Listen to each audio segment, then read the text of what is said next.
যদি এক ভয়াবহ মুহূর্তে রিক্টার স্কেলে ৯ মাত্রার ভূমিকম্প আঘাত আনে ঢাকা মহানগরে, তাহলে সেই দৃশ্য হবে কল্পনারও বাইরে।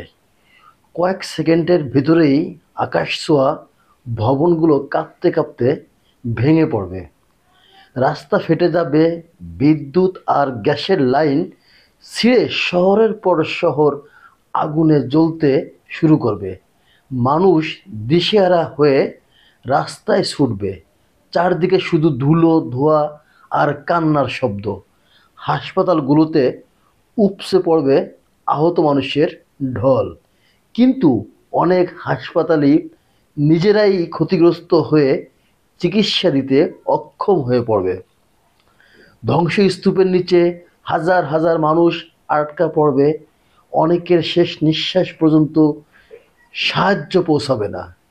যোগাযোগ ব্যবস্থা ভেঙে পড়ায় উদ্ধার টিম সময় মতো পৌঁছাতে পারবে না। আর এই বিলম্বই প্রাণহানিকে আরও বহুগুণ বাড়িয়ে দেবে। পানি, বিদ্যুৎ, ইন্টারনেট সব কিছু একসাথে অচল হয়ে গেলে পুরো শহরটি কয়েক ঘন্টার মধ্যেই একটা অমানবিক দুর্যোগ অঞ্চলে পরিণত হবে। এই প্রথম ধাক্কার পর শুরু হবে দ্বিতীয় দফার বিপর্যয়। গ্যাস লিকেজ থেকে একের পর এক অগ্নিকাণ্ড, ভাঙা পাইপ থেকে পানি ছড়িয়ে অনেক এলাকা প্লাবিত হবে। মৃতদেহ আর নোংরা পানির কারণে দ্রুত ছড়িয়ে পড়বে সংক্রামক রোগ। নিরাপদ পানি ও খাবারের সংকটে মানুষ অসহায় হয়ে পড়বে। দেখা দেবে বিশৃঙ্খলা ও সামাজিক অস্থিরতা। ঢাকা দেশের প্রশাসন, অর্থনীতি, ব্যবসা ও শিল্পের কেন্দ্র হয়, শহরটি অচল হয়ে গেলে পুরো দেশের অর্থনীতি ও কার্যত স্তব্ধ হয়ে যাবে। ব্যাংক, কারখানা, বন্দর, যোগাযোগ সব কিছু একসাথে থেমে গেলে দেশের ক্ষতি শুধু কোটি বা হাজার কোটি নয়, তা ছাড়িয়ে যাবে জাতীয় অস্তিত্বের স্তরে। এই ধ্বংসশেষ সরিয়ে স্বাভাবিক জীবনে ফিরতে প্রয়োজন হবে বহু বছর, হয়তো একটি প্রজন্ম।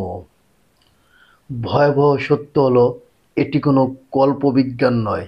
এই ধরনের ভূমিকম্প একদিন না একদিন ঘটবেই। প্রশ্ন শুধু এটা নয় যে ভূমিকম্প হবে কি না, প্রশ্ন হলো আমরা কতটা প্রস্তুত। প্রস্তুত না থাকলে ৯ মাত্রার একটি ভূমিকম্প ঢাকাকে শুধু ধ্বংস করবে না, এটি মানুষের জীবনে, দেশের অর্থনীতিতে এবং রাষ্ট্রের কাঠামোর উপর এমন ক্ষত তৈরি করবে যা সারাতে দশকের পর দশক লেগে যাবে। তো দর্শক, আজ আর নয়, পরবর্তীতে এই ধরনের আরও সংবাদ পেতে চ্যানেলটি সাবস্ক্রাইব করুন